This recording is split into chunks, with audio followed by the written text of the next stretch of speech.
આપણા શિક્ષક એવા શ્રી કેસરીદેવસિંહજી ઠાકોર સાહેબ શ્રી વાંકાનેર અને રાજ્યસભા સાંસદ શ્રી એવા જ આપણી વચ્ચે ઉપસ્થિત આઈપીએસ વાઘેલા સાહેબ, આપણા જ સમાજનું મહિલા ગૌરવ એવા બેન શ્રી રેખાબા ઝાલા, ઉપસ્થિત મંચસ્થ સર્વે મહાનુભાવો અને સૌથી મોટી તાકાત જો કોઈ કહેવાય કે કોટડા નાયાણી ગામ, એક ગામ, અહીંયા તો તાલુકાના જયારે કાર્યક્રમ હોય છે ત્યારે પણ આટલી મહિલા શક્તિ એકત્રિત નથી હોતી. એવા કોટડા ગામને જેટલા પણ ધન્યવાદ આપીએ એટલા ઓછા છે. એવા કોટડા ગામના સર્વે વડીલોના ચરણોમાં વંદન, નાના ભાઈઓને સ્નેહ અને માતાઓને કોટી કોટી વંદન કરીને મારી વાત આપ સમક્ષ મૂકીશ કે મારા મિત્ર એવા મહિપાલસિંહજીનો ફોન આવ્યો કે અમારા દર વર્ષના કાર્યક્રમમાં અમે તમને આમંત્રણ આપવા માંગીએ છીએ. મેં કીધું મહિપાલભાઈ, આપણા વચ્ચે તમે શબ્દ કેમ આવે? આપણી વચ્ચે તમે શબ્દ ના આવે. આપણે તો લીંબડી બોર્ડિંગના વિદ્યાર્થી તરીકે તમે મને આમંત્રણ આપવાનું ન હોય, આદેશ આપવાનો હોય, મિત્ર તરીકે ખાલી એક માત્ર ભાવનાથી હાકલ કરવાની હોય. અને જયારે સમાજની હાકલ થતી હોય, ભાઈઓની હાકલ થતી હોય, ત્યારે દ્વારકાધીશની જઈ કેમ બોલાવે? દ્વારકાધીશની જઈ કેમ બોલાવે? કે જ્યારે આપણે આપણા અસ્તિત્વની વાત આવતી હોય ત્યારે જાડેજા ભાઈઓ માત્ર માટે જો કોઈ સ્થાન હોય તો દ્વારકાનું સ્થાન છે, જે આપણને એકત્રિત કરનારું સ્થાન. આપણે માતાજીને માનીએ છીએ. માતાજીએ તો સમગ્ર રાજપૂત સમાજ એક થઈ જાય. પરંતુ જ્યારે જાડેજા પરિવારની વાત આવે, તમે વિચાર કરો કે કોઈ પણ ક્ષેત્રની અંદર 1000 થી વધારે વર્ષ સુધી કોઈ પણ સામ્રાજ્યો ટક્યા નથી, રજવાડાઓ રહ્યા નથી. ત્યારે આ જાડેજાઓનું શાસન હજારો વર્ષ સુધી કચ્છમાં રહ્યું છે. અને કચ્છમાંથી જયારે જાડેજાઓ સોરઠ અને મચ્છુ કાંઠાના વિસ્તારમાં આવે ત્યાં પણ પોતાનું આધિપત્ય સ્થાપિત કરે, એવા પૂર્વજોના આપણે વંશજ.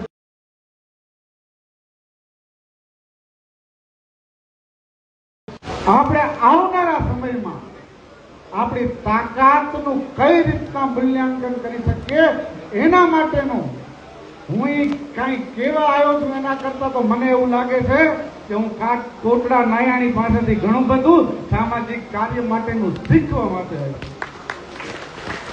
આ વ્યવસ્થા અને વ્યવસ્થાના ભાગરૂપે જેમ મેં વાત કરી કે તમારી તાકાત બે હાથમાં છે, એક હાથથી કોઈ શક્તિશાળી નથી થતું. અને જ્યારે 50% મહિલા શક્તિ સમાજના કાર્યની અંદર આપણી સાથે ઉભી રહેશે ત્યારે સમાજ અગ્રેસર થશે. અને એ વાત હું આપની પાસેથી શીખીને આ જઈ રહ્યો છું.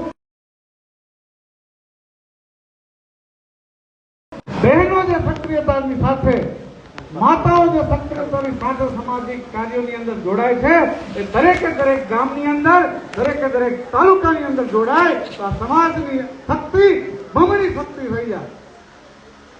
આપણે ઘણી વાર વિચારતા હોઈએ છીએ કે આપણો સમાજ નાનો છે. ઘણી વખત વિચારીએ કે આપણો સમાજ નાનો છે. હવે તમે વિચાર કરો કે સમાજ અને જ્ઞાતિમાં ફરક હોય. આપણે કચ્છના હોઈએ, જામનગરના હોઈએ કે રાજકોટના હોઈએ, પણ આપણે ભાઈએ છીએ ને આપણા બધાની સરનેમ એક જ લાગે. અને તમે એમ કહો છો કે જે 52 ગામની અંદર ફેલાયેલા સમાજો છે એની જ્ઞાતિ કદાચ મોટી હશે, એની સંખ્યા વધારે હશે, પણ સમાજ તો એ કહેવાય કે જેની સાથે દીકરીનો વ્યવહાર કરી શકીએ, એને સમાજ કહેવાય.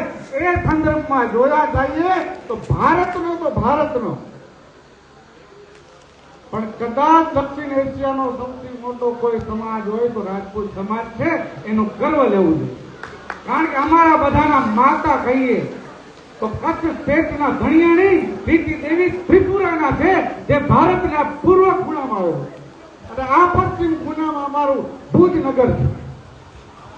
જો અમારી માતા એક છેડાથી બીજા છેડાના ભારતના હોય તો આ સમાજ નાનો કેવી રીતના હોઈ શકે? એટલે કદાચ આપણામાં એવી ગ્રંથિ હોય કે આપણો સમાજ નાનો છે તો એ ભૂલી જવું. તમે નેપાળ જાશો તો નેપાળના રાજાઓના સંબંધો પણ આપણા રાજસ્થાનના, ગુજરાતના રાજા રજવાડાના પરિવાર સાથે આદિ અનાદિકાળથી રહેલા.